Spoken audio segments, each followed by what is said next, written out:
bakso dan drama kelas sosial.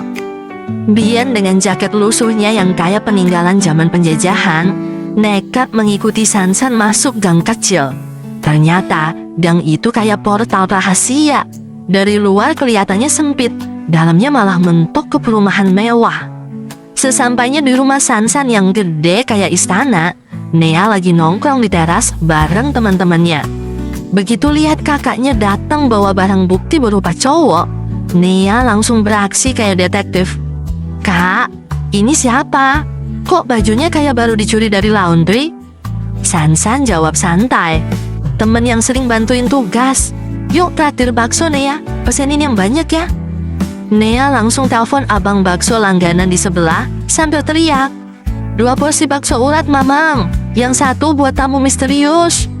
Temen-temen Nea pada melototin Bian kayak lagi lihat alien. Sansan coba perkenalin, "Bian, ini adik gue Nea, yang lain ini temen-temennya." Bian berdiri kaku kayak patung lilin. Makasih Den." Nea ulurin tangan buat salaman, tapi Bian cuma nyentuh ujung jarinya doang kayak lagi ngetes kue. Nea yang kesel langsung genggam tangannya kuat-kuat. "Gue gak makan orang Kak Bian. Lo kelas berapa sih?" "1 kelas Den." "Lo suka sama kakak gue ya?" Tanya Nea polosnya bikin kena mental. Bian langsung keringet dingin. "Den, gue cuma rakyat jelata, mana berani naksir putri raja." Session makan bakso penuh tekanan. Pas bakso dateng, mereka makan di teras. Bian penasaran, kok di rumah dipanggil Nea? "Ya iyalah, masa di rumah dipanggil Sansan? Kayak nama artis sinetron?" Jawab Sansan. Tiba-tiba, brum, suara bel mobil mewah di depan pagar. Bian refleks loncat kayak kena setrum, taruh mangkuk, terus lari duka pagar. Dasar anak sukarelawan. Ibu Sansan turun dari mobil, lihat Bian dari ujung kaki ke kepala. "Kamu siapa?" "Saya temennya Den Sansan tante," jawab Bian gemeteran. Ibunya cuma senyum tipis. "Oh iya, silakan." Bian langsung jadi kuli sahabutan, bantuin bawa belanjaan ke dapur. Pas balik, dia bisik-bisik ke Sansan, "Gue takut Dan Mea, muka nyokap lo kayak lagi audit keuangan." "Santai aja, dia cuma lagi capek." Interogasi ala ibu mertua. Tak lama ibunya Sansan keluar lagi udah ganti baju rumah. "Mea tumben bawa temen?" "Iya Ma, ini Bian. Waktu itu Mea nginep di Villa Cipanas, Mea sempat ke rumahnya, bapaknya jaga villa itu." Ibunya langsung senyum-senyum genit. Kirain calon mantu. Oh, Bian langsung tersedak kuah bakso sampai muncrat. Mukanya merah kayak udang rebus. Sansan buru-buru jelasin, "Mak, dia cuma temen. Kemarin emaknya Bian bikinin Mea nasi goreng, jadi Mea balas dendam pakai bakso." Ibunya masih penasaran. "Bian tinggal sama siapa?" "Saya numpang di rumah Uwa, Tante," jawab Bian sambil nunduk. "Walah, ya udah makan dulu ya," kata ibunya sambil masuk dalam, ninggalin Bian yang udah kayak orang habis lari maraton. Nea nyeletuk, "Kak, temen lo ini lucu banget, kayak anak kelinci yang baru keluar dari hutan." Sansan cuma bisa geleng-geleng. "Diam lo Nea, malu-maluin dia aja."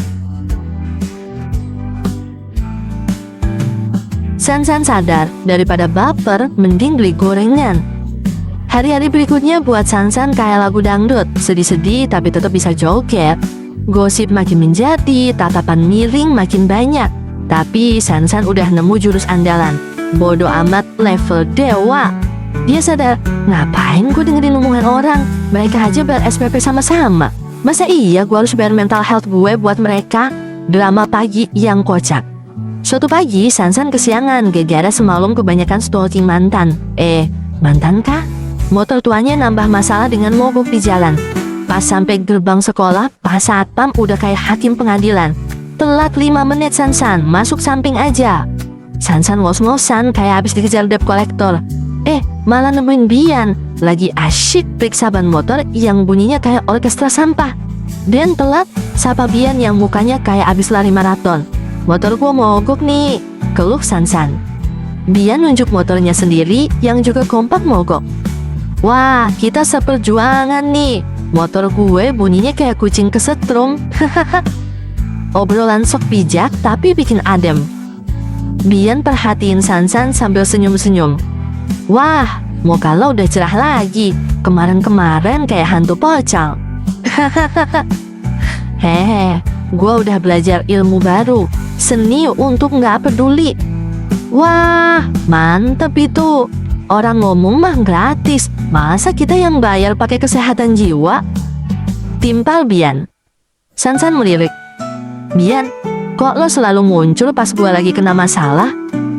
Bian berpura-pura mikir dalam-dalam. Mungkin gue ini kayak pahlawan kesiangan. Datangnya selalu telat, tapi semoga masih bisa nolong. Montir dadakan yang romantis. Bian benerin motor Sansan yang mogok. Aki lo udah kayak tenaga gue habis ujian. Melemah, harus ganti. Duit gue aja udah kayak daun kering. Protes Sansan. Gampang, nanti gue enterin ke bengkel sepulang sekolah. Gratis konsultasinya. Janji Bian. Sansan mood queen of cuek. Pas masuk kelas, bisik-bisik makin jadi. Itu tuh yang katanya. Iya yang kemarin. Tapi Sansan cuma angguk-angguk kayak lagi dengerin lagu. Dia duduk manis, buka buku, kayak artis yang udah kebal head comment. Pasti heran. San, lo baik-baik aja. Kok beda banget? Sansan senyum. Gue baik-baik aja. Cuma baru nyadar, takut itu mahal banget harganya. Mending gue investasi buat hal-hal yang lebih penting. Kayak apa? Tanya Asti penasaran. Kayak nentuin mau beli gorengan di mana buat break nanti. Jawab Sansan. Sambil meringis. Asti langsung peluk Sansan. Yes, akhirnya lo sadar juga. Daripada stres, mending kita mikirin gorengan aja. Dan hari itu, Sansan ngerasa dirinya naik level. Dari korban gosip jadi ratu cuek. Yang penting happy. Urusan omongan orang, itu mah lalu. Hubungan Sansan dan Bian dari teman jadi masih saja teman, tapi bikin baper. Status hubungan mereka lebih rumit dari soal matematika. Bukan pacar, tapi udah lewat dari sekedar temen. Kayak es teh manis, bukan kopi, bukan air putih, tapi yang bikin seger. Hubungan mereka tumbuh kayak rumput liar di trotoar. Nggak direncanain, tiba-tiba subur dan susah dibasmi. Kisah cinta versi hemat. Setelah Bian nemenin Sansan ganti aki motor yang harganya bikin Sansan nangis Bombay, ritual romantis mereka dimulai. Pulang bareng sampai perempatan. Kayak Cinderella, jam 12 harus pisah. Bian kadang beli es teh gelas 3.000 perak yang esnya lebih banyak dari tehnya.